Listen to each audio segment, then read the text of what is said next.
Assalamualaikum warahmatullahi wabarakatuh. Masih bersama podcast Mas SRD, Podcast Kesehatan Masyarakat Saradan. Oke, kali ini kita bersama narasumber yang sudah berada di samping saya, Dr. Vicky. Dr. Vicky ini adalah salah satu dokter di Puskesmas Saradan, rekan kerja saya. Jadi saya sedikit banyak udah tahu nih Dr. Vicky. Makanya kali ini saya undang ke podcast kali ini karena saya ingin mengulik nih. Kayaknya ada hal menarik di Dr. Vicky, Dr. Vicky ya. Oke. Saya ngelihatnya Dr. Vicky ini sering banget atau rutin banget olahraga, Dok.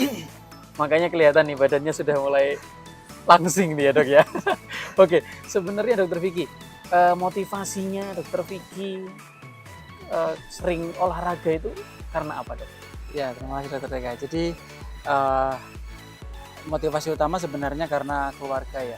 Artinya keluarga itu saya merasa kalau ada sesuatu dengan saya dalam hal yang paling jelek, misalnya saya harus meninggal, itu saya membayangkan bahwa kalau saya meninggal mungkin yang kehilangan saya sendiri, tapi bagi anak-anak saya mungkin mereka kehilangan segalanya. Itu yang pertama. Jadi memang benar-benar motivasi saya saat itu untuk ya saya dulu gemuk sekali ya, itu untuk mulai berubah faktor keluarga. Dan yang kedua, karena profesi saya sebagai dokter, kan tidak lucu kalau saya menyarankan pasien untuk hidup sehat, tapi dokternya seperti itu bentuknya. Kok jadi serem ini karena keluarga takut mati seperti itu ya. Tapi lebih pastinya untuk menjaga kesehatan ya, Dok, biar betul. Terhindar dari penyakit. Terus akhirnya ya walaupun kita tidak tahu mau mati kapan, tapi setidaknya kita menjaga kesehatan itu tadi ya. Betul. Oke, Dokter Vicky tadi motivasinya itu. Saya ingin bertanya lagi, Dok. Olahraga ini ya. Dokter Vicky kan sering olahraganya apa sih, Dok? Sekarang, Dok? Ya sebenarnya fokus saya sekarang itu ke olahraga dan atur makan pasti ya, Dok. Tapi olahraganya itu saya angkat beban. Angkat beban ya. Iya.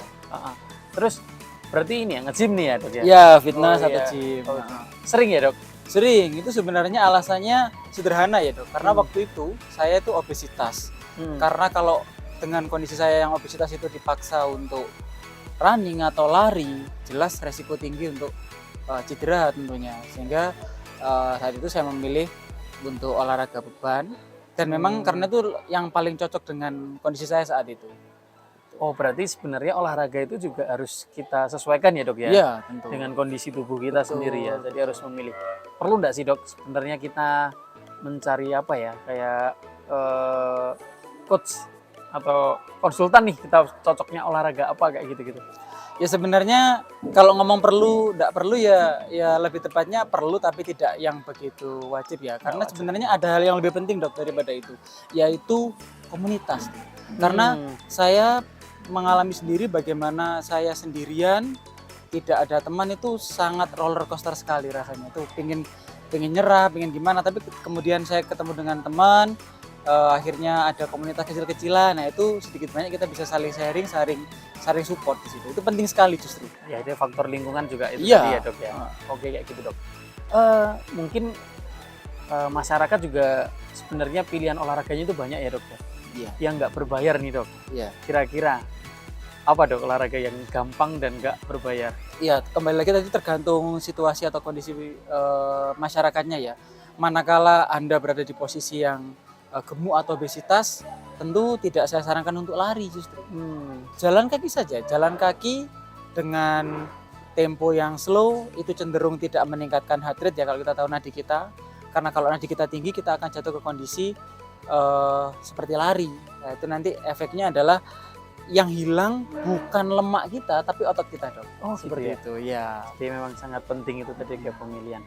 Dokter Vicky, kira-kira nih idealnya sebenarnya olahraga itu berapa lama, Dok? Ya, jadi bukan menurut saya ya, kalau menurut Kemenkes sudah sering disampaikan minimal 150 menit dalam 1 minggu. Bukan dalam 1 hari nih ya? Bukan, artinya minimal ya. Artinya kalau itu sudah tercapai sudah sangat baik. 150 menit dalam 1 minggu, katakanlah kita bagi dalam 5 hari saja, sehari cukup 30 menit. Tidak mungkin tidak ada waktu untuk olahraga. Sebetulnya ya? Iya, 30 menit sehari pun Anda bagi pagi 10 menit, sore 10 menit, malam 10 menit tidak masalah. Gitu. Jadi sebenarnya sempat tidak sempat harus disempatkan. dan tidak ada alasan untuk tidak sempat menurut saya. Oke, Dokter Vicky, tadi 150 menit dalam 1 minggu. 1 minggu. Itu boleh nggak 150 menit itu kita habiskan dalam 1 hari, akhirnya kita bebas olahraga dalam 6 hari seperti itu? Iya, kalau ngomong bisanya bisa, tapi itu akan membuat tidak bisa bertahan lama. Karena harusnya olahraga itu tidak dijadikan sebagai alasan, justru kita harus jadikan sebagai kebutuhan. Jadi tidak benar manakala oh ya sudah, pokoknya sudah olahraga sudah selesai. Enggak, itu harusnya bisa menjadi teman kita selamanya justru. Gitu ya? Iya. Oke, Dok, saya lupa nih. Di awal tadi Dokter Vicky mengatakan olahraga itu bisa membuat sehat. Iya. Bagaimana dengan orang-orang yang sakit, Dok? Kira-kira dengan olahraga ini akan membantu dia untuk sembuh atau bagaimana?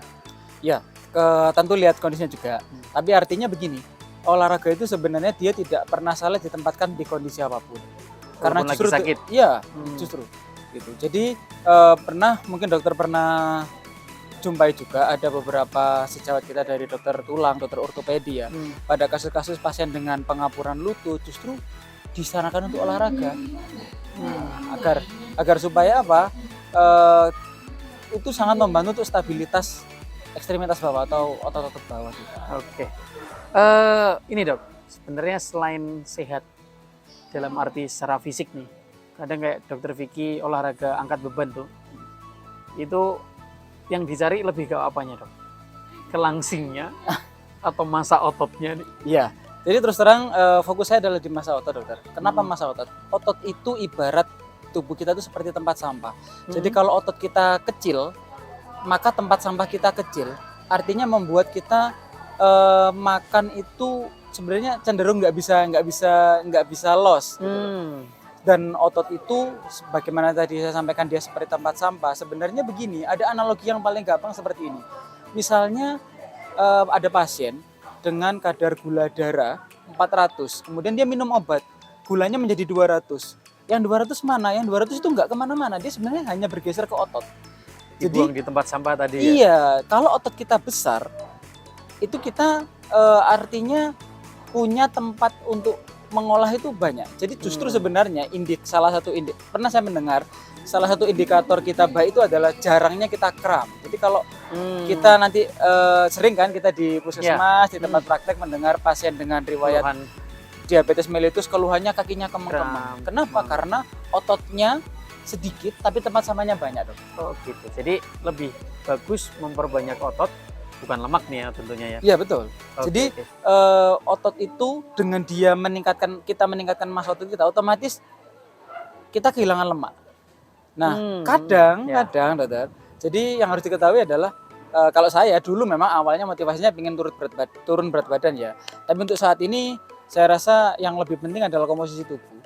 Karena saya berada di posisi yang celana makin kecil, baju makin kecil, tapi berat badan naik.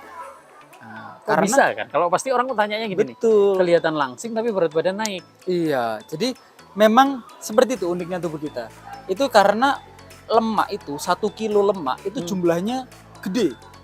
Tetapi 1 kilo daging itu kecil. Nah, seperti itu. Jadi sama-sama 1 kilo itu berbeda. Iya, seperti itu, Dok. Oke. Tentunya nih Dokter Vicky ya, selain olahraga ya untuk menjaga kesehatan dan kita memperbesar massa otot tadi nih, iya, pasti pola makan dijaga dong. Iya, lebih dijaga, Dok. Lebih dijaga ya. Iya. Sudah nggak makan berapa piring? Enggak ya, tetap makan. Cuman memang saya menjalankan ini ya, sebenarnya namanya semua sama, mau intermittent fasting ataupun apa, intinya adalah pembataskan atau time restricted. Jadi waktunya diperkecil saja untuk jendela makannya, gitu. Karena tubuh kita tidak akan memasuki fase pembakaran lemak kalau belum 13 jam kita berpuasa, Dok. Lucunya begitu. Oke. Iya. Kalau masalah makanan sebenarnya kita panjang kali lebar Iya, kali tinggi nih, Dok ya. betul. Gimana kalau kita bikin episode 2, Dok, nanti tentang Boleh. makanan ini ya. Boleh. Kita kembali lagi masalah olahraga ini, Dok ya. Boleh. Iya. Masalah olahraga. Dok, kadang itu kita banyak dengar kasus juga nih ya. Banyak olahragawan yang malah jatuh dan meninggal seperti itu. Itu yang harus kita perhatikan waktu olahraga biar tidak terjadi kasus fatal seperti itu apa, Dok? Ya, itu kasus-kasus misalnya artis ataupun kalau atlet saya rasa agak jarang ya dok. Atlet Iya, atau public figure yang tiba-tiba dia meninggal pasca olahraga itu hampir semua kasusnya 99% adalah Rata-rata mereka-mereka yang olahraganya seminggu sekali tapi langsung keras, Oh. langsung high intensity, langsung intensitas tinggi. Jadi diforsir waktu itu. Betul. Jadi dokter spesialis jantung pun tidak merekomendasikan hal demikian. Jadi olahraga-olahraga yang bersifat semi entertain ya, seperti mungkin futsal, mungkin bulu tangkis atau itu sangat baik, namun kadang menjadi situasi yang tidak baik manakala itu dilakukan sangat jarang, seminggu sekali, tapi langsung intensitas tinggi. Iya. Jadi Ya, memang sebenarnya juga nggak boleh ya kayak gitu ya. ya, Harus kita atur juga tadi ya 150 kita bagi beberapa hari gitu ya, lebih baik seperti itu. Oke Dokter Vicky, biar Sobat Intan yang di rumah ini nanti jadi penasaran juga, kita lanjut di episode 2 tentang pola makan dan diet ya. Karena ini pasti dinanti-nanti. Karena itu pasti jadi pertanyaan besar juga ini di kalangan masyarakat sebenarnya, makanan yang sehat itu seperti apa dan pola makanan yang sehat itu seperti apa. Iya. Oke, oke. kita next di Ya, itu episode 2. penting banget itu.